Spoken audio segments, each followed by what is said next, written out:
Hola, hoy hablaremos del cerebelo. El cerebelo se origina a mediados de la quinta semana de desarrollo de embrión, como dos engrosamientos de los labios rómbicos. El cerebelo también se encuentra en la parte posterior del cuarto ventrículo. Es una masa nerviosa voluminosa que pesa 140 gramos y se encuentra en la parte posterior e inferior de la base del cráneo. Se localiza por debajo de la parte posterior del cerebelo, del que la separa un repliegue de la dura madre llamado tienda del cerebelo, el cual se introduce en la cisura transversa. El cerebelo tiene forma ovoide, ligeramente aplanada y con una escotadura central. En la línea media presenta una eminencia longitudinal llamada vermis, y a cada lado de la vermis se encuentran dos eminencias voluminosas llamadas hemisferios cerebelosos, que están cubiertos por una fina capa de sustancia gris, plegada en numerosas circunvoluciones finas. El cerebelo controla el sistema motor y lo coordina y ayuda al aprendizaje motor. También hablaremos de su componente histórico. El estudio del cerebelo comenzó en la Edad Moderna hace 120 años, cuando Ramón y Cajal publicó sus teorías, las cuales tenían una gran inspiración en las teorías de Golgi. En 4 años de intensa investigación, Cajal fue capaz de desenredar todo el circuito del cerebelo, proporcionando las raíces de nuestros conocimientos sobre la organización del cerebelo. Componente anatómico. Fisuras y divisiones del cerebelo. Podemos considerar que los lóbulos y las fisuras, tanto de los hemisferios como del vermis, están escalonados en sentido antero-posterior. Las divisiones del vermis, sin embargo, reciben un nombre distinto a las divisiones de los hemisferios.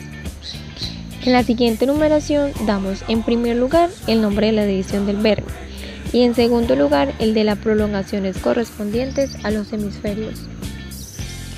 La superficie del cerebelo se encuentra surcada por muchas fisuras, pero hay dos principales, la fisura prima y fisura posterolateral. Estos delimitan sus lóbulos, el anterior, el posterior y el fóculo nodular. Lóbulo anterior. Se sitúa por delante de la fisura prima y abarca parte de la cara anterior y parte de la cara superior. La língula es la porción más anterior del vermis y se une al velo medular superior. El lobulillo central se sitúa justo por encima de la língula. El culmen es la porción más craneal de todo el vermis.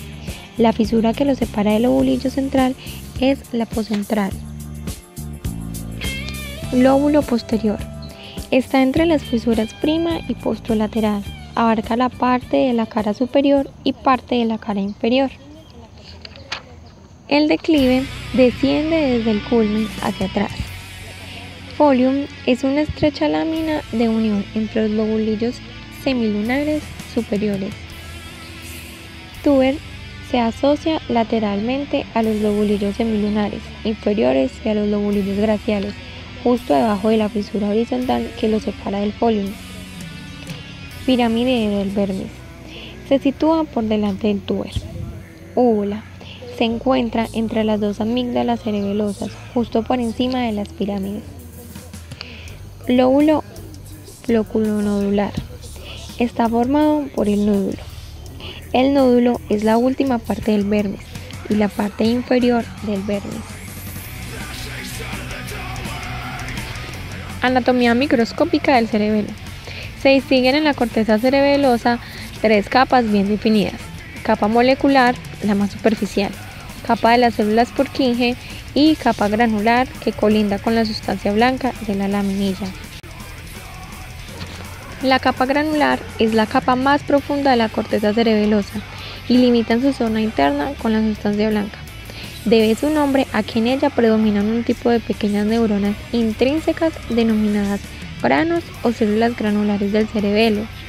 Debido a las características tintoriales de los núcleos de estas células, la capa granular presenta un aspecto linfocitoide, basófilo, aunque de cuando en cuando se pueden apreciar unos pequeños espacios acelulares eosinófilos denominados islotes protoplasmáticos.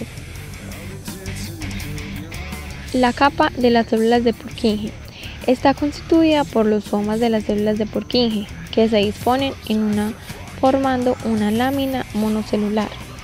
A pocos aumentos presenta una mayor densidad celular en la convexidad de la laminilla que en los surcos. Algunos autores no consideran que las células de Purkinje formen una capa definida y dividen la corteza cerebelosa solo en dos capas, la granular y la molecular. La capa molecular recibe su nombre porque contiene principalmente prolongaciones celulares y pocos somas neuronales. Tiene un carácter tintorial eosinófilo que adquiere color rosáceo en los cortes teñidos con hematoxilina eosina. Las células de Golgi son en realidad neuronas de tipo 2 de Golgi. Sus dendritas ascienden a la capa molecular donde reciben sinapsis de las fibras paralelas y sus axones hacen sinapsis con los gránulos a nivel de los glomérulos del cerebelo. Son complejos dispositivos sinápticos a cuya conformación concurre la terminación de una fibra musgosa, axón, irregularmente ramificada, las dendritas de los granos y las células de Golgi. Las células de cesto. Las células en cesto o células estrelladas pequeñas de Cajal envían su axón en sentido transversal al eje de la laminilla. De él parten ramificaciones colaterales descendentes que forman nutridas ramificaciones sinápticas alrededor de los cuerpos de unas 8 células de Purkinje en forma de cestos fibrosos, de donde deriva su nombre. Las células estrelladas grandes son células de tipo 2 de Golgi, cuyas ramificaciones terminan en la misma capa molecular. Fibras musgosas y fibras trepadoras. Los distintos tractos que llegan al cerebelo terminan en la corteza, como fibras musgosas o como fibras trepadoras. Las fibras musgosas se ramifican profusamente y cada una se pone en contacto con unos 20 glomérulos. Las fibras trepadoras, que terminan haciendo sinapsis con las ramificaciones dendríticas de las células de Purkinje, fueron descritas inicialmente por Cajal de la siguiente manera.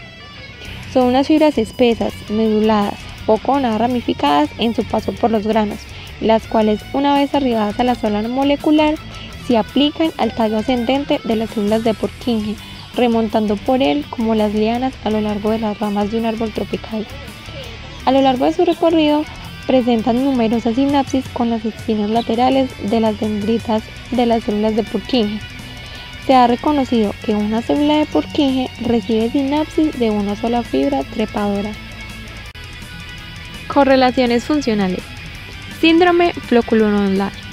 Se observa principalmente en niños como consecuencia del crecimiento de un tumor, el meduloblastoma, en la parte media del techo del cuarto ventrículo. En este se presenta una pérdida del control del equilibrio y marcada inseguridad para el mantenimiento de la posición erguida, como tendencia a caer hacia atrás. Síndrome neocerebeloso. En este se presentan diferentes manifestaciones. Hipotonía. Los músculos están blandos y flácidos y hay pérdida o disminución de la resistencia a los movimientos pasivos. Temblor. Es temblar para hacer cualquier movimiento. Retardo en la iniciación y finalización de los movimientos intencionales. Dismetría y descomposición de los movimientos. Cuando en la ejecución de un movimiento entran en juego varias articulaciones, se notan errores en su medida, con exceso o defecto en la ejecución del miembro. Hay dificultad, por ejemplo, para tocar la punta de la nariz con un dedo. Disartria. El compromiso de los músculos de la fonación y articulación de la palabra produce una voz lenta y escándida. Los esfuerzos del paciente por hacerse comprender le hacen producir muecas exageradas. Inseguridad en la marcha y trastorno en la estética con tendencia a desviarse hacia el lado de la lesión cerebelosa.